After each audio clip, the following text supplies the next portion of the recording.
Gentleman from California, Mr. Issa, is recognized. Thank you, Mr. Chairman.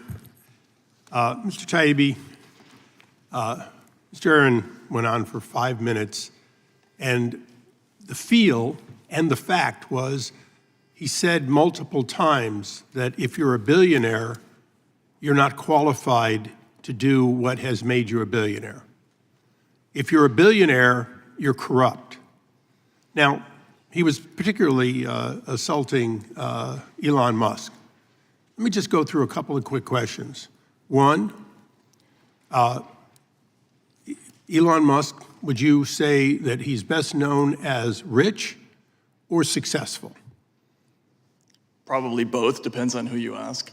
Did he in fact reinvent launch so that we went from the inefficiency where we were paying the Russians to basically put our people in space to today, 92+% of all launches in the world are SpaceX, and they're done for a fraction of the cost? Yeah, that's my understanding. Okay, yeah. so you're a journalist, not an employer per se, but if you were going to employ somebody to take cost out of something, would you find someone that reinvented financial transactions, then went on to reinvent space launch, then went on to reinvent the automobile, and did all of those successfully before he was my age? Okay, now, as a journalist, you do look at who in government does what, and you've done it globally, but particularly you're an expert in the US.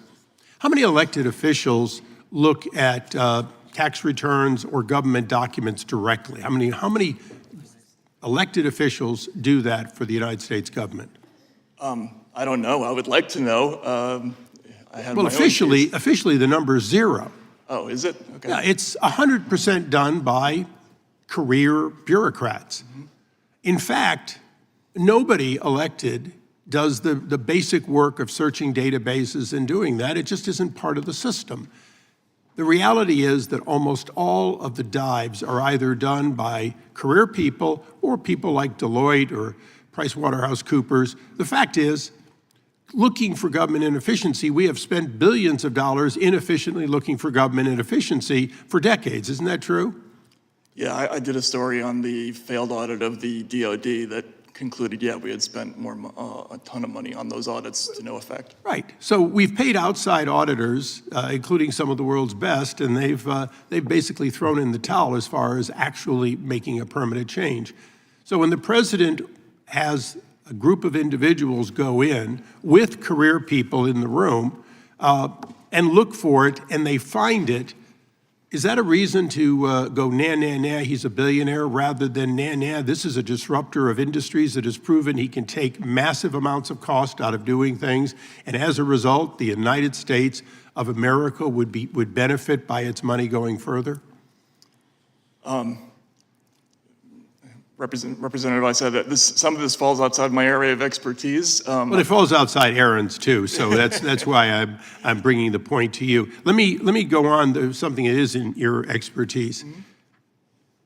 As a journalist, if you took the many words and phonemes of a half-hour, an hour interview and cut and pasted them to create a completely different set of answers to questions, what would you be doing? Yeah, that would be typically that's a kind of deceptive editing. I think that was the issue in the 60 Minutes case. Well, wouldn't you call it outright fraud if a person says X and you print Y? Wouldn't you be sued for it if you maliciously and deliberately change the outcome in order to affect an election potentially on behalf of a candidate? It kind of depends on the situation, but I think most news organizations would be embarrassed to be caught doing that kind of thing. And wasn't 60 Minutes and CBS embarrassed when they got caught? Well, they settled in the case apparently, so I think that speaks to that, yes. So in other words, they were embarrassed? It would seem that way from the outside. Well, I'm glad you're here today, and I just want to note for the record and ask it to be placed in the record.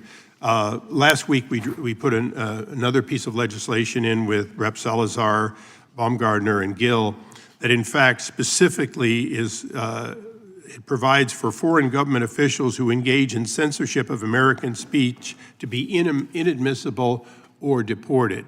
And I look forward to that going through the committee on a bipartisan basis. Gentleman yields And I back. yield back.